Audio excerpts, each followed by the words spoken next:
तो आज मैं आपको एक अनोखी रहस्यमय कहानी सुनाऊंगा। अगर आप चैनल पर नए हैं तो अभी सब्सक्राइब कर ले, क्योंकि यह मेरा दूसरा नया चैनल है। तथा कहानी पूरा देखे, अंत में एक अनोखा रहस्य छुपा है। धन्यवाद। तो सुनिए। एक छोटे से गांव में, जिसका नाम था हरिद्वार, वहां हर साल गणेश चतुर्थी बड़े धूमधाम से मनाई जाती थी। गांव के केंद्र में एक पुराना गणेश मंदिर था, जिसमें एक बहुत ही सुंदर लेकिन छोटी गणेश प्रतिमा थी। गांव के लोग मानते थे कि यह प्रतिमा खुद भगवान विश्वकर्मा ने बनाई थी। इस गांव में एक युवा मूर्तिकार रहता था, जिसका नाम था अजय। अजय बहुत प्रतिभाशाली था, लेकिन उसमें अहंकार बहुत था। वह हमेशा खुद को गांव के बसे अच्छे मूर्तिकार के रूप में देखता था और दूसरों को नीचा दिखाता था। इस साल गणेश चतुर्थी के लिए गांव वालों ने तय किया कि वे मंदिर के लिए एक नई और विशाल गणेश प्रतिमा बनवाएंगे। उन्होंने इसके लिए अजय को चुना। अजय बहुत खुश हुआ और उसने सोचा कि यह उसके लिए अपनी प्रतिभा दिखाने का सबसे अच्छा मौका है। अजय ने काम शुरू किया। उसने सबसे बेहतरीन मिट्टी, सबसे सुंदर रंग और सबसे कीमती पत्थर मंगवाए। वह दिन रात काम करता रहा और एक विशाल, भव्य और चमकदार गणेश प्रतिमा बनाने लगा। लेकिन जैसे जैसे प्रतिमा पूरी होती जा रही थी, अजय का अहंकार भी बढ़ता जा रहा था। वह गांव वालों के सामने गर्व से कहता था, मेरी प्रतिमा इतनी सुंदर होगी कि पुरानी प्रतिमा उसके सामने कुछ भी नहीं है। गांव के मंदिर में एक बूढ़ा पुजारी रहता था, जिसका नाम था गणपति दास। उन्होंने अजय के अहंकार को देखा और उसे समझाया, बेटा, कला में सुंदरता से ज्यादा श्रद्धा और विनम्रता जरूरी होती है। अगर तुम्हारी प्रतिमा में अहंकार होगा तो वह कभी भी सच्ची प्रतिमा नहीं बन पाएगी। अजय ने पुजारी की बात को अनसुना कर दिया और बोला, पुजारी जी, आप सिर्फ प्रार्थना जानते हैं, कला नहीं। गणेश चतुर्थी का दिन आया। अजय की बनाई हुई विशाल प्रतिमा को मंदिर के मुख्य मंडप में रखा गया। वह प्रतिमा सच में बहुत भव्य थी, लेकिन जैसे ही उसे रखा गया, गांव के लोग परेशान होने लगे। उस प्रतिमा में आंखें थीं, कान थे, सूंड थी, लेकिन चेहरे पर वह सौम्यता और प्यार नहीं था जो पुरानी प्रतिमा में था। प्रतिमा बहुत सुंदर थी, पर उसमें जीवन की कमी थी। दूसरी ओर मंदिर के कोने में रखी पुरानी छोटी प्रतिमा, जिसमें थोड़ी धूल भी जमी हुई थी, उसे देखकर गांव वालों को एक अजीब शांति मिलती थी। रात में अजय अपने कमरे में लेटा था। उसे नींद नहीं आ रही थी। वह सोच रहा था कि क्यों उसकी इतनी भव्य प्रतिमा लोगों के दिलों को नहीं छू पाए। अचानक उसे एक सपना आया। सपने में उसने देखा कि भगवान गणेश उससे कह रहे हैं, अजय, तुमने मेरी देह तो बना दी, पर उसमें प्राण नहीं डाले। कला वह है जो मन से आती है और न अहंकार से नहीं, विनम्रता से शुद्ध होता है। सुबह होते ही अजय मंदिर की ओर भागा। वह पुजारी गणपति दास के पास गया और उनके चरणों में गिरकर बोला, पुजारी जी, आपने सही कहा था। मैं अहंकार में इतना डूब गया था कि मैंने अपनी कला का अपमान किया। अजय ने तुरंत अपनी विशाल प्रतिमा के पास जाकर उसे ध्यान से देखा। फिर उसने गांव वालों को समझाया कि वह इस प्रतिमा को नहीं, बल्कि एक और नई और सच्ची प्रतिमा बनाएगा। गांव वालों ने उसे एक और मौका दिया। इस बार अजय ने अपनी आंखें बंद करके प्रतिमा बनानी शुरू की। उसने मिट्टी को छुआ और अपने मन में भगवान गणेश की सौम्य छवि को उतारा। उसने हर एक अंग को पूरी श्रद्धा और विनम्रता के साथ बनाया। इस बार उसने सबसे महंगी मिट्टी और रंग नहीं, बल्कि वही मिट्टी उपयोग की जो गांव के तालाब के किनारे मिलती थी। जब यह नई, विनम्र और छोटी प्रतिमा तैयार हुई, तो गांव वालों की आंखों में खुशी के आंसू आ गए।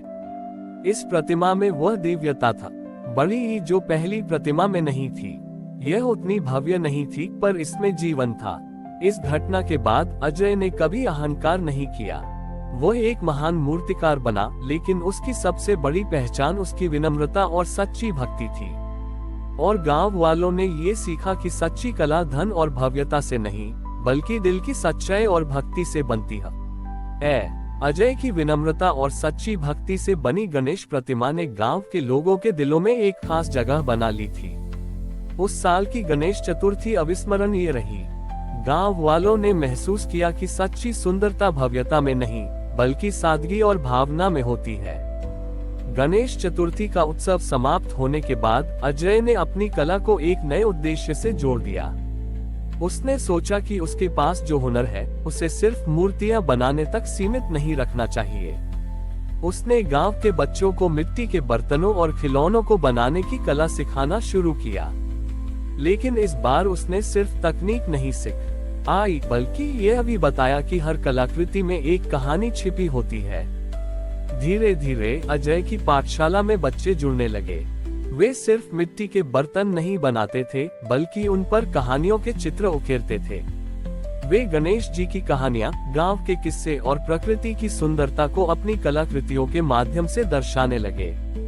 एक दिन गांव में सूखा पड़ गया। तालाब और कुएं सूखने लगे। गांव के लोग परेशान थे। अजय ने अपने बच्चों के साथ मिलकर एक योजना बनाई। उन्होंने अपनी बनाई हुई कलाकृतियों को गांव के चौपाल में रखा और एक छोटी प्रदर्शनी लगाई। गांव वालों ने उन बर्तनों और खिलौनों को देखा जो बच्चों ने बनाए थे। हर कलाकृति में एक संदेश था। एक बर्तन पर बारिश की बूंदें गिरते हुए दिखाई गई थीं, दूसरे पर लहलहाते खेत। गांव वालों को ये देखकर अपनी जिम्मेदारी का एहसास हुआ। उन्होंने तुरंत एक बैठक बुलाई और फैसला किया कि वे सब मिलकर गांव के पास वाली नदी को गहरा करेंगे ताकि बारिश का पानी जमा हो सके। अजय और बच्चों ने भी इस काम में उनका साथ दिया। पूरे गांव ने मिलकर मेहनत की। कुछ दिनों बाद बारिश आई और नदी में खूब पानी भर गया। गांव में फिर से हरियाली लौट आई। इस घटना के बाद अजय ने अपनी कला को और भी बड़े स्तर पर ले जाने का फैसला किया।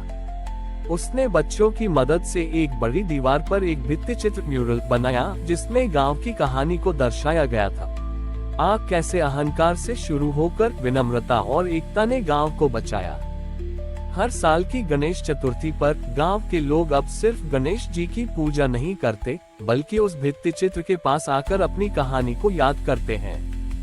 ये कहानी उन्हें सिखाती है कि सच्ची भक्ति सिर्फ पूजा पाठ में नहीं, बल्कि अपने हुनर का उपयोग दूसरों की मदद करने में और अपने समुदाय को एकजुट रखने में भी है।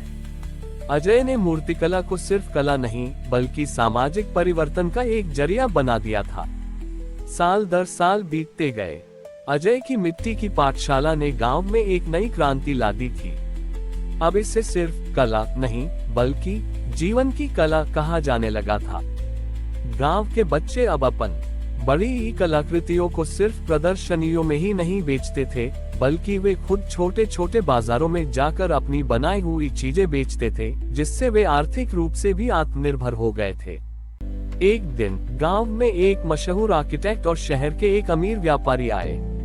उन्होंने अजय के बनाए भित्ति चित्र और बच्चों की कलाकृतियां देखी। वे इतने प्रभावित हुए कि उन्होंने अजय को एक बड़ा प्रस्ताव दिया। शहर में एक भव्य कॉर्पोरेट भवन बन रहा था और वे चाहते थे कि अजय और उसके छात्र उस भवन की दीवारों पर एक विशाल भित्ति चित्र बनाएं, जो भारतीय संस्कृति और परंपरा को दर्शाता हो। अजय ने ये प्रस्ताव स्वीकार कर लिया। यह उसके और गांव के लिए एक बहुत बड़ा अवसर था। अजय ने अपने सबसे होशियार छात्रों को चुना और वे सब मिलकर शहर गए। शहर की ऊंची ऊंची इमारतें और तेज रफ्तार जिंदगी देखकर बच्चे थोड़ा घबराए, लेकिन अजय ने उन्हें हिम्मत दी। उसने कहा, हमारी कला हमारी पहचान है, ये हमें दुनिया में कहीं भी खोने नहीं देगी। उन्होंने महीनों तक उस कॉर्पोरेट भवन की दीवारों पर काम किया। उन्होंने गांव की हरियाली, तालाब, किसान और गणेश चतुर्थी के उत्सव को अपनी कला में उतारा। जब भित्ति चित्र बनकर तैयार हुआ तो वह इतना जीवंत लग रहा था कि देखने वाले दंग रह गए। प्रोजेक्ट पूरा होने के बाद व्यापारी ने अजय को बहुत बड़ा चेक दिया। अजय ने वह पैसा लिया और सीधा गांव वापस आ गया। उसने उस पैसे का उपयोग अपने लिए नहीं, बल्कि गांव के विकास के लिए किया। उसने एक सामुदायिक केंद्र बनवाया जहां बच्चों को सिर्फ कला ही नहीं, बल्कि विज्ञान, गणित और कंप्यूटर की भी शिक्षा दी जाने लगी। अजय ने गांव वालों को समझाया कि उनका हुनर सिर्फ मिट्टी और रंग तक सीमित नहीं है, बल्कि अब उन्हें नए ज्ञान और तकनीक को भी अपनाना होगा। गांव के लोग जो कभी सिर्फ खेती पर निर्भर थे, अब अपनी कला और नए हुनर के दम पर खुद का व्यवसाय चला रहे थे। एक और गणेश चतुर्थी का दिन आया।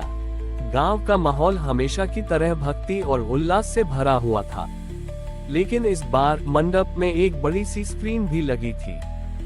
गांव के बच्चे कंप्यूटर पर एक प्रेजेंटेशन दे रहे थे, जिसमें उन्होंने बताया कि कैसे उनकी पारंपरिक कला ने उन्हें आधुनिक दुनिया से जोड़ा। अजय अब सिर्फ एक मूर्तिकार नहीं, बल्कि गांव का मार्गदर्शक बन चुका था। उसने अपनी कला के माध्यम से न केवल गांव की पहचान को दुनिया तक पहुंचाया, बल्कि गांव के बच्चों के लिए शिक्षा और आत्मनिर्भरता के नए द्वार भी खोल दिए। ये कहानी सिर्फ एक मूर्तिकार की नहीं, बल्कि एक ऐसे गांव की बन गई थी जिसने ये समझ लिया था कि परंपरा और आधुनिकता का संगम ही सच्ची प्रगति का मार्ग है। और इस यात्रा की शुरुआत एक साधारण गणेश प्रतिमा से हुई थी, जो अहंकार को छोड़कर विनम्रता और सेवा को अपनाना सिखाती थी। हमारी और भी आध्यात्मिक एवं अनोखी कहानियां देखने के लिए हमारे चैनल पर जाएं तथा धार्मिक एवं पौराणिक अनोखी कहानियां हमारे चैनल पर है। कृपया जाके देखें तथा हमारे चैनल को सब्सक्राइब करके रखें और वीडियो लाइक जरूर करें। धन्यवाद।